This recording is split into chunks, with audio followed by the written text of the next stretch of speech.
Je voyage solo en Asie et je te partage un vlog par jour.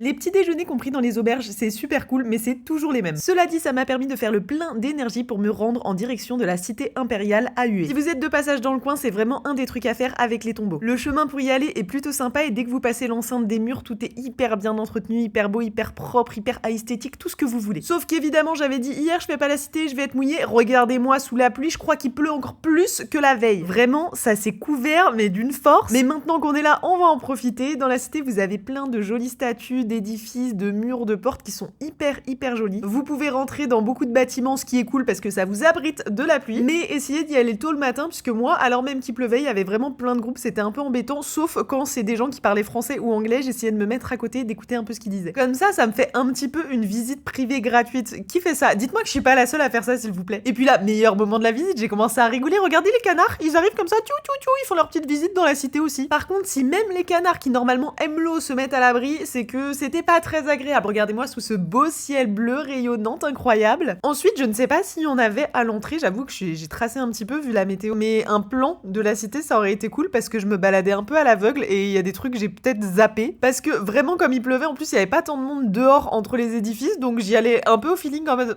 je vais aller à droite, je vais aller à gauche, et j'ai tourné un petit peu en rond, j'ai perdu du temps et peut-être que j'ai pas tout vu. Donc si vous n'avez pas de guide, prenez un plan, à moins que vous ayez le temps et qu'il fasse super beau, auquel cas c'est vraiment pas grave de se perdre, mais si c'est comme moi le déluge, c'est quand même mieux de pas perdre son temps sous la pluie. Quoi qu'il en soit, c'est vraiment un très bel endroit, donc c'est à faire si vous passez dans le coin. Et j'ai même trouvé une petite fleur de frangipanier par terre, je considère que ça présage l'arrivée du soleil bientôt. En tout cas, j'espère, parce qu'il était temps de remonter sur mon petit grappe, toujours avec un casque beaucoup trop grand pour ma tête, de me reprendre un petit matcha à la fraise au Piano Lab, café très cool à Hue, et ensuite on se casse. Et là, vous m'avez tous dit que mon bus, par rapport aux autres que j'ai pris, il était vachement route et tout, mais j'avais que 2 heures de route dans ce bus couchette, donc ça allait, puisqu'après on est arrivé à la mer, on est arrivé à Da Nang. Moi vraiment, je suis attirée par la mer, je la vois par la fenêtre, je suis là en mode oh regardez, il y a la mer. J'ai même été tremper mes pieds pour goûter l'eau. La météo était mieux ici, pas incroyable, j'en conviens, mais un petit peu de ciel bleu, vous remarquerez. Et puis ensuite, là, petit plaisir, pour les 2 prochaines nuits, je me suis pris une petite chambre privative, comme ça fait plaisir.